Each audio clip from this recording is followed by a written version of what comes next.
Jaico jewels, Pothanikkad, Thodupuzha, Kothamangalam. Jaico gold manufacturers and wholesale ഡീലേഴ്സിന്റെ സഹോദര സ്ഥാപനം.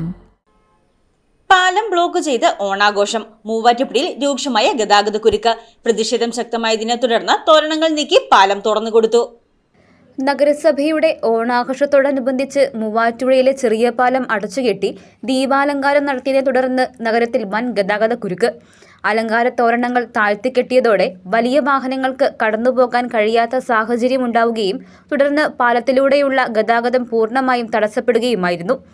ഓണത്തോടനുബന്ധിച്ച് കഴിഞ്ഞ 3-4 ദിവസമായി നഗരത്തിൽ അനുഭവപ്പെട്ടിരുന്ന ഗതാഗത സ്തംഭനം പാലം കൂടി അടച്ചതോടെ അതീവ രൂക്ഷമായി മാറി.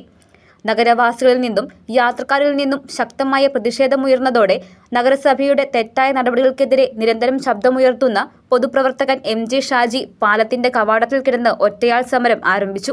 മൂവാറ്റുപുഴ നഗരത്തിലെ ഈ ഓണത്തിന്റെ തിരക്ക് ഗൗരവമായി വർദ്ധിച്ചുകൊണ്ടിരിക്കുകയാണ്. ഇന്നലെ മുതൽ ഗതാഗത സ്തംഭനമായിരുന്നു. അതിനിടയിൽ ഓണാഘോഷത്തിൻ്റെ പരിപാടിയുടെ പേരിൽ മൂവാറ്റുപുഴ നഗരസഭയുടെ നേതൃത്വത്തിൽ നടക്കുന്ന ഓണാഘോഷ പരിപാടിയിൽ ഈ ചെറിയ പാലം കംപ്ലീറ്റ് ബ്ലോക്ക് ചെയ്ത് 3-4 ദിവസത്തേക്ക് ബ്ലോക്ക് ചെയ്ത് ഈ തോരണം, അതായത് ലൈറ്റ് അറേഞ്ച്മെൻറ്റ് ചെയ്തിരിക്കുകയായിരുന്നു. ഒരു വലിയ വാഹനത്തിന്, ഒരു ബസ്സിനോ അല്ലെങ്കിൽ ഒരു 407 ലോറിക്കോ കടന്നു പോകാൻ പറ്റാത്ത സ്ഥിതിയിൽ അടച്ചു കെട്ടി ഈ പാലം ബ്ലോക്ക് ചെയ്ത് വെച്ചിരിക്കുകയായിരുന്നു. ഇത് തികച്ചും അന്യായമാണ്, പ്രതിഷേധാർഹമാണ്. ഇതിനെതിരെ ഞാൻ രാവിലെ മുതൽ ഇവിടെ റോഡിന് വട്ടം കിടന്ന് പ്രതിഷേധ സമരം നടത്തി. ഒടുവിൽ പോലീസ് അധികാരികൾ വന്നു. അവരായിട്ട് വന്ന് ചർച്ച ചെയ്ത് അത് മുഴുവൻ അഴിച്ചു മാറ്റി ഗതാഗതം സുഗമമാക്കിയിരിക്കുകയാണ് ഇപ്പോൾ. പ്രതിഷേധം ശക്തമായതിനെ തുടർന്ന് അധികാരികൾ സ്ഥലത്തെത്തി ചർച്ച നടത്തുകയും പാലത്തിലെ വൈദ്യുതി അലങ്കാര തോരണങ്ങൾ ഉടൻ തന്നെ നീക്കം ചെയ്യാൻ നടപടി സ്വീകരിക്കുകയും ചെയ്തു.